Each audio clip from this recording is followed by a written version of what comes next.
Today we're talking about this little guy.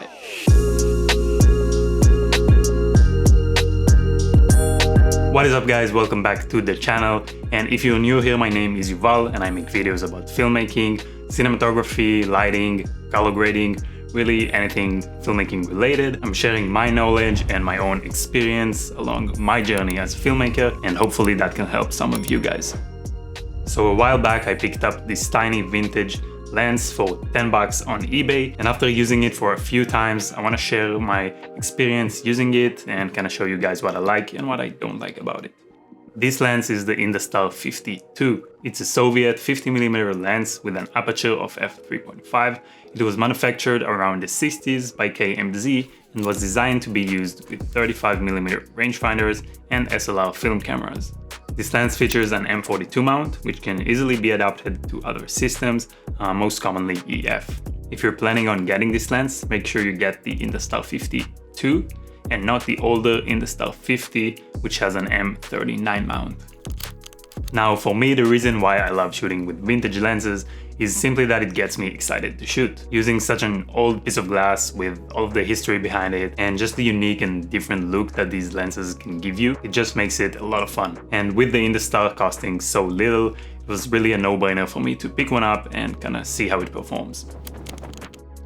In general, I'd say this lens gives a pretty balanced image in terms of the character. It's not a super clean, sharp lens like a modern lens, and that's to be expected with vintage glass. But at the same time, it's not like super funky as some other vintage lenses, and it's, in my opinion, it doesn't have like loads of character. I've seen other people on YouTube saying it does have a very distinct look, but that hasn't really been the case, at least from my own experience. So I think it has like a pretty good, decent look. Like it's really sitting somewhere in the middle. It's like not too sharp, but it's not very soft also. So it's a good balance. In terms of sharpness, this tiny lens does quite surprisingly well on the center of the image, but kind of falls short on the edges. It's not the sharpest lens out there, but I did expect it to be super soft, but it quite surprised me at the end because it is pretty sharp in the center, even wide open.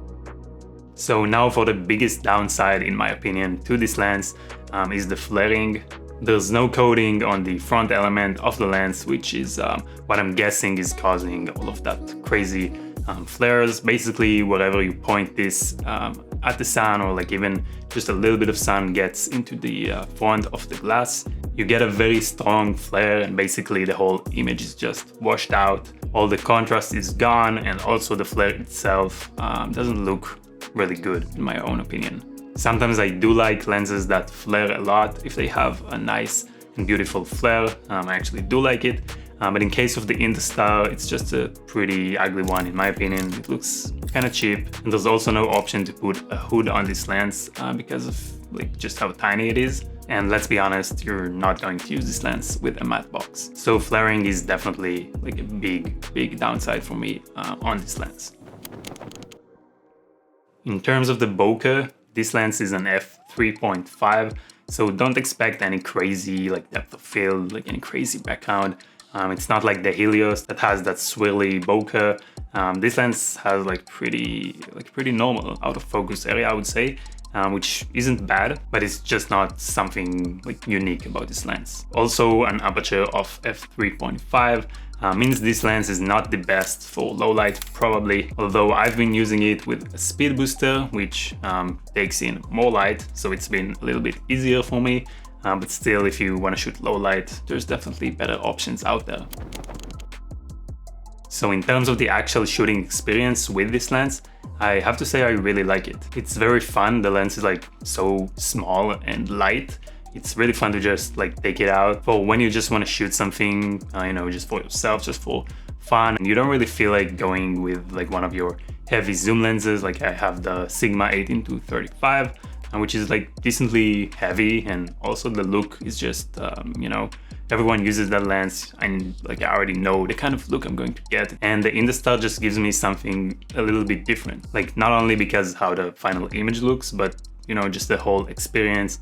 It's so tiny, it's a lot of fun. Also like focusing on this lens, it just feels really nice. The focus throw is pretty big on this, so you can spin this quite a lot, which means you can get very accurate with the focus.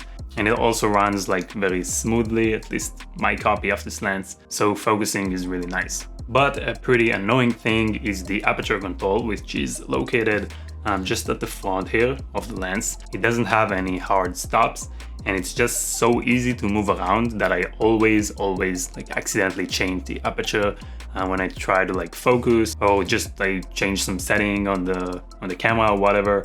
And it's like very easy to change the aperture accidentally, which happens a lot, and that's kind of annoying. But yeah, overall I really enjoy using this lens, and I think it fits like certain situations, like I said, when you want to be light and just go and have fun outside. For me, that's the perfect situation to use this lens. I definitely wouldn't take it to like a professional set or anything like that. So overall, I think this lens is definitely worth getting. I mean, for that ridiculous price, you get a pretty decent like performing lens, which gives you something a little bit different, a little bit of a different look, and it's also just very fun to shoot with. So for me, it was definitely worth buying this lens, even if it was just for you know, experimenting with it, having a little bit of fun. So that is all for this video. I really hope you guys enjoyed it, and please let me know down in the comments if you guys want to see more content on vintage lenses, and maybe just share your experience with using vintage lenses. If you like this video, please give it a like, that would be highly appreciated, and also consider subscribing if you want to see more of these videos. But I'll be seeing all of you guys hopefully in the next one.